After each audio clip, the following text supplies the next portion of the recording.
I'm fascinated by those snippets of thought and this kind of internal dialogue that we have with ourselves, which is half connecting, half not connecting with anything else.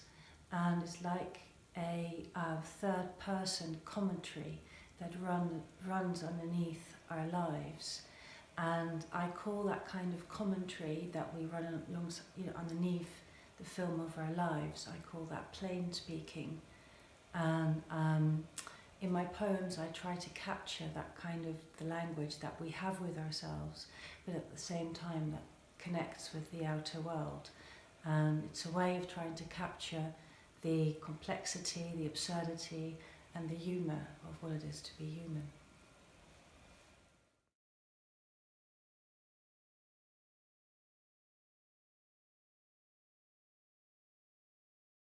Yeah, when I was about 5 or 6 years old, it's one of my earliest memories.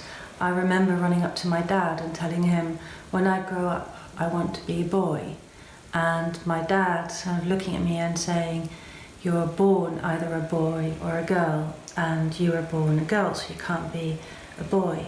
And I really remember it because it was devastating to hear. And the boy I never got to be grew up alongside of me, and he first appears in some of my earlier poems in my first collection as B, and he still kind of sticks his head through the window of my imagination trying to help me out whenever I get stuck. I'm still trying to kind of swat him away like a mosquito buzzing by my ear and trying to kind of shake him off. But B is very persistent, so in this book, in Plainspeak, I decided to give him full reign and to give him the name of poet, and kind of do him justice because he fought very hard to get a foot in the door.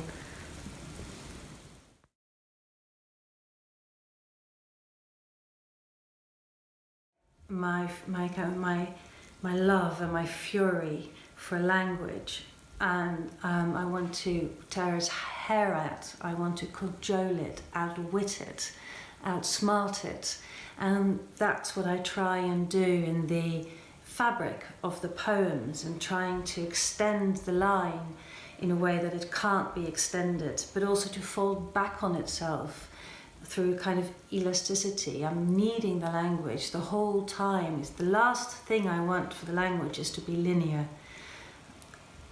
And in that sense, I am interested in art, photography, painting, music. I'm interested in the absurdity of the everyday, but only in as much as that it's material for my own work.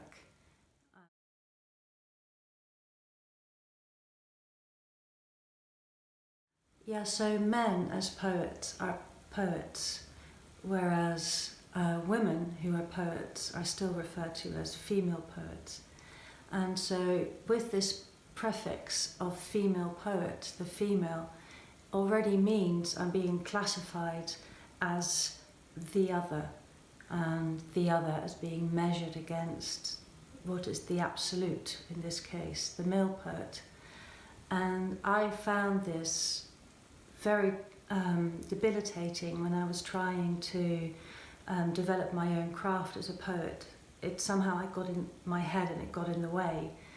And so the kind of emergence of my alter ego as poet, so almost as my other stepping in and saying, okay, you're stuck here, I'm going to give you the autonomy and the authority and the confidence that you lack to name yourself in the same sentence as Arthur Rimbaud, to kind of flirt with Goya.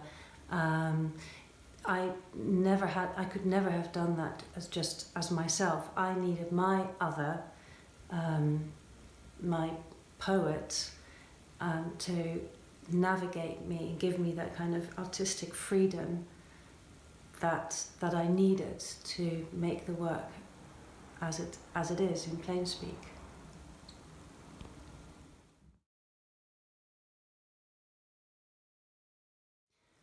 I listen to a lot of jazz, especially free jazz.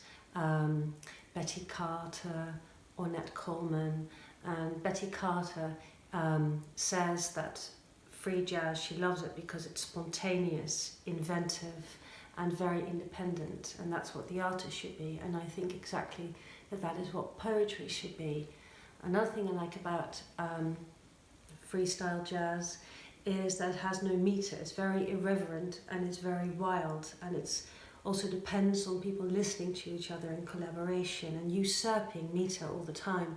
And why can't we do that with poetry? You throw meter overboard sometimes.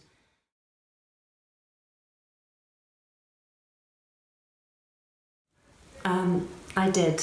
I very purposefully chose to work within formal constraints so that I was free to experiment, because when you experiment you need the boundaries or parameters for that experiment to take place in. So I decided to work in every poem has to have 4 couplets and to hang from a title on the page, and that allowed me really to experiment more freely with syntax, which for me is like the DNA of a poem, and I wanted to experiment to see how elastic syntax can be as a carrier of meaning before the elasticity breaks and meaning falls off the edge of the cliff.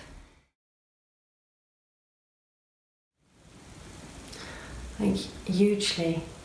Dutch is a very square language. It's almost like Lego or building blocks that are very functional and efficient in how they fit together and how they can putting different blocks together in different combinations will give a very different effect, a very different meaning, and I definitely try and bring that into my own poems.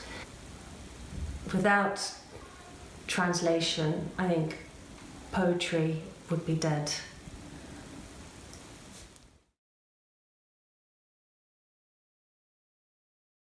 Sure. So the graphic designer of Plainspeak was Zygmunt Lapsel.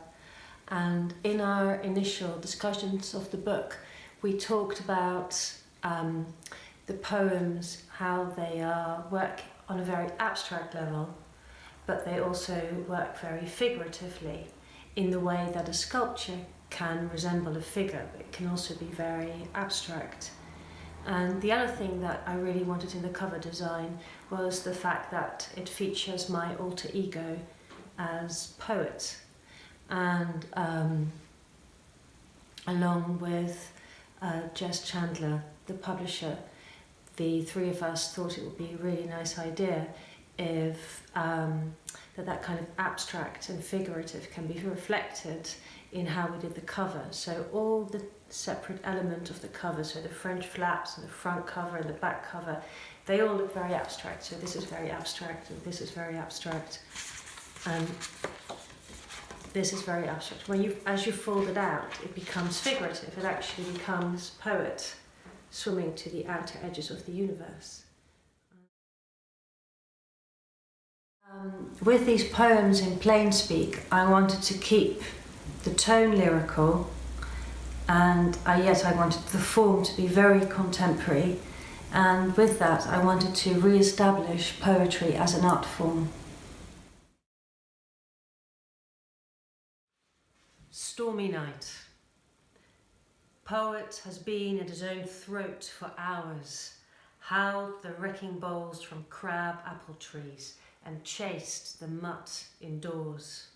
Forepaws are thumpers. Tail now rests on the of the welcome mat, the watchfulness of an obscured pulse, what twitches the hair, boxing the sped-up clouds through the night. The letterbox chatters with ch-ch-ch, Oz, wails and whys of last year's dead in poet's head. In my home, filled with deafness, only I'm awake.